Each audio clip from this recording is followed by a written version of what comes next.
உலகை எழுப்பும் ஞாயிறு அங்கே குடியிருப்பான். அவன் ஆனை முகத்தனின் அடியவர் மனத்தில் ஒளியாய் வந்து கொலுவிருப்பான்.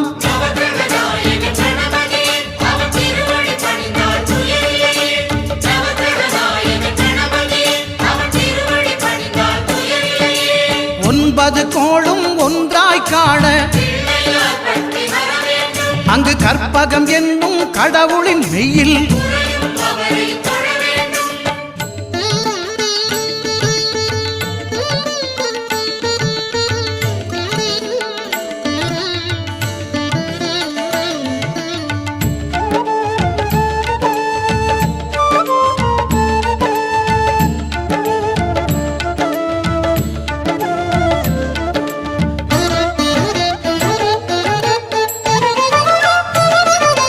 திங்கள் பகவான் திருமுகம் காண